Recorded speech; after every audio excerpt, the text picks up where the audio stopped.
Hey guys, let's talk about Barbara Blount. Hey guys, Victoria Paxton here. Thanks for stopping back by my YouTube channel. I'm back. I'm not 100%, but I'm here, so that's a good thing. Like, share, subscribe, all the good stuff. It's free. If you're a fake psychic, bye-bye. If you're real, hey, hi, how are you? I'd love to get to know you. Okay, let's talk about Barbara Blount. So someone left me a comment asking if I would add Barbara Blount to my list, and I was immediately seeing a young man with light brown hair, I don't know, 5'10", 160, 170 pounds maybe, white kid, and I was seeing drugs. So I wondered if maybe her disappearance had to do with drugs. On Friday, May 2nd, 2008, 58-year-old Barbara Blount disappeared from her home in Livingston Parish, Louisiana without a trace. There were no signs of a forced entry or a struggle, except for her cordless telephone was found on the floor inside her home with the batteries out. She likely had dropped the phone. In 2021, Wesley and Terry Collins admitted to being the last people to see Barbara before she vanished in 2008. The couple saw her parked on a hunting camp road off of Highway 1036 in Holden, less than a mile from her home, which is walking distance from where the neighbors found her abandoned car hours later.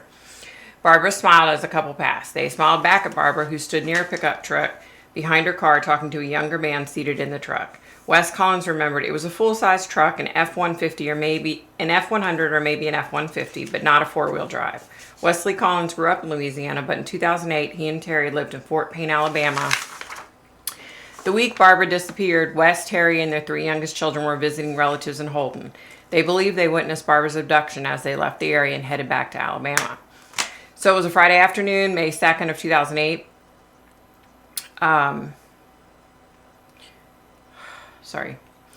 It was a Friday afternoon, May 2nd, 2008, when Barbara, a Sunday school teacher at Magnolia Baptist Church in Holden, left her home, drove a quarter of a mile down the road, and vanished. Soon after, a passing teenager recognized her car in the woods by Road 7, a dirt road into a hunting camp, and phoned the Livingston Parish Sheriff's Department. On the dirt road, the concerned teen also found a set of car keys several yards from the abandoned vehicle. With a deputy en route to the possible traffic accident, Barbara Blount's daughter and nephew phoned police to report her missing. We saw her standing in the misting rain, Terry Collins remembered. She had keys in her hand and something else. I really thought it was her glasses. I can't be sure, but that made sense to me. You take your glasses off when the rain starts. We had just come around a curve, Wes said, and we were pulling our camper. We had to slow into that curve. That's how we happened to see her, as clearly as we did. Wes drew a map showing the position of the three vehicles as they rounded the curve. Barbara's 2006 Toyota Camry sat in the middle of Road 7, which joined Highway 1036, as if she had just pulled in to turn around. Barbara stood behind her car in front of a silver Ford, parked facing her on the side of Highway 1036. She stood facing the truck driver's side door, talking to the driver. It looked like she had pulled over to talk to someone she knew, Wes said. I was driving, so I noticed more about the vehicles than the people talking. The truck was not new, but not old, maybe a 98 model. When we came around that curve, Terry said, the lady turned to look at us and smiled as you do in rural areas, but something seemed off. I got this eerie feeling like something wasn't right. People, when you get these feelings, listen to them. It's probably something, you know? She may have been lured away, Wes said, but for sure no violence had started. The man was still sitting in the truck. After she smiled, I looked at the guy, Terry said. He wore mirrored sunglasses like state troopers wore back then. He had light-colored hair, blonde or bleached, with dark roots, almost in a bowl cut. His face was thin, kind of sunken in, sallow, Wes said. The man kept a blank expression as we passed, Terry said, but when I made eye contact, he slumped in the seat and pushed his head back towards the door panel like he didn't want us to see his face. By week's end, Wes and Terry were back in Alabama when Terry read of Barbara Blount's disappearance on social media and phoned the Livingston Parish Sheriff's Office. Although Terry did not know the victim, she described the lady perfectly, including the striped shorts and unmatched shirt Barbara wore that day. Detective Chuck Watts instructed Terry and Wes to report to the Norfolk Police Department to review mugshots. The couple selected Barbara Blount from a collection of photographs. However, none of the mugshots provided resembled the man in the silver Ford. Later, Wes and Terry returned to Louisiana and escorted Livingston Parish Sheriff's deputies to the scene where they saw the lady standing. Detectives confirmed the location was within yards of where they found Barbara's empty car. All right, so let me tell you. Okay, so I had a dream and I saw who I now know as Barbara Blount, and she was talking to a young man. And while she was talking in the conversation, for whatever reason, I could hear her referring to her son several times. I couldn't hear what they were talking about, but for whatever reason, Spirit wanted me to hear that they were talking about her son. She kept mentioning her son. She mentioned her son 3 times while she's talking to this guy, okay? The guy seemed friendly, you know, like he knew her as well. It kind of seemed like, you know, friendly conversation until all of a sudden it wasn't. And I saw him, he grabbed her, he flung open his door, he got out, he took her, he put her arms behind her back. He used one of those, zip tie, I think it was. A zip tie? Was it a zip tie? I think it's a zip tie.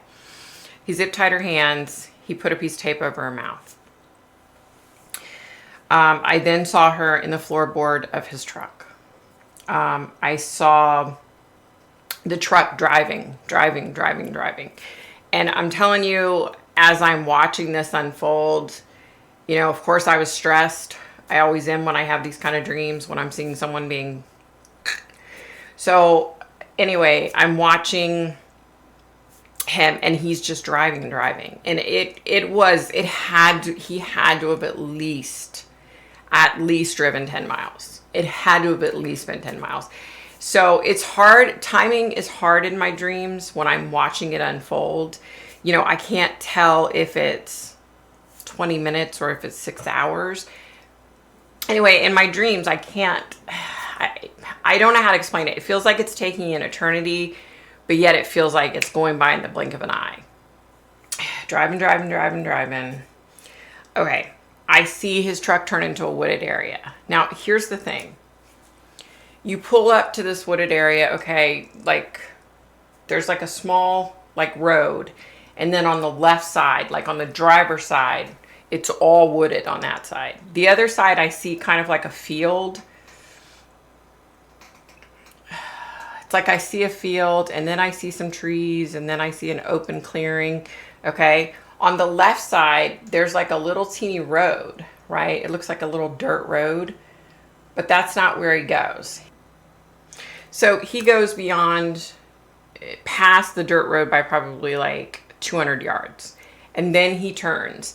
And it looks as if a vehicle has been in this part of the woods before, but it's not like an actual road per se.